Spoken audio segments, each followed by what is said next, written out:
All right, so now I know when I mentioned that last one on the page IO latch SH for shared, now we're going to talk about an exclusive lock.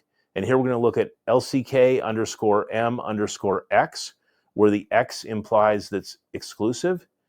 And the M implies that there's data being modified, and the lock, it's trying to get a lock in order to modify data.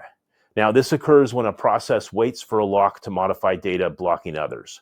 Now, imagine, Shannon, if you're trying to update a row in a table, and I'm trying to update that row in the table at exactly the same time.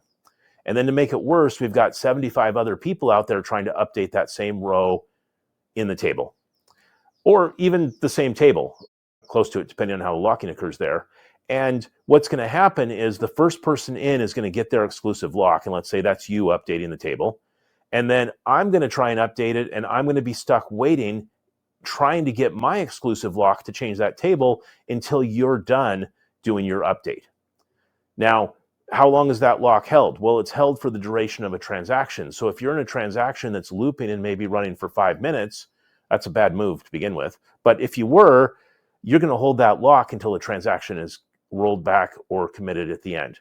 So really, the LCK underscore M underscore X is real common, and it usually indicates blocking issues, often from long-running transactions. Now, one of the solutions around this is to figure out how do you optimize your transactions, and how do you make those transactions smaller? How do you make them faster? Sometimes it's as simple as adding an index in order to speed up the finding of the data that's being changed. Sometimes it's way more complex than that.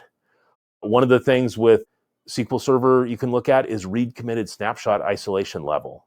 Now, we've worked with a lot of clients recently who've had a lot of blocking on LCK underscore M underscore X or IX.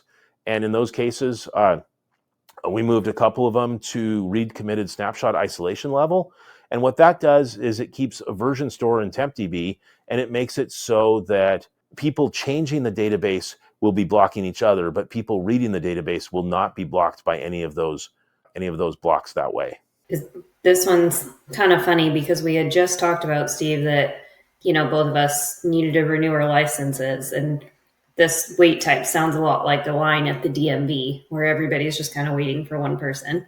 Yep, absolutely. And I think that, I don't know what it's like in other states, but in Washington State, the Department of Motor Vehicles licensing is not very well known for getting things done quickly. And yeah, the wait type there would just simply be slow people. But that's a tough one, because if with the locking on doing updates, well, depending on your environment, you may need to be doing a lot of updates, and there's a lot of different ways that you can deal with this one, but it's usually pretty good performance tuning expedition into dealing with this wait type. Thanks for watching. I'm Steve, and I hope you've enjoyed this video. If you like it, please click the thumbs up icon. And if you want to subscribe, click subscribe to our channel and click the bell icon to get notified when we have new videos. All right, have a great day.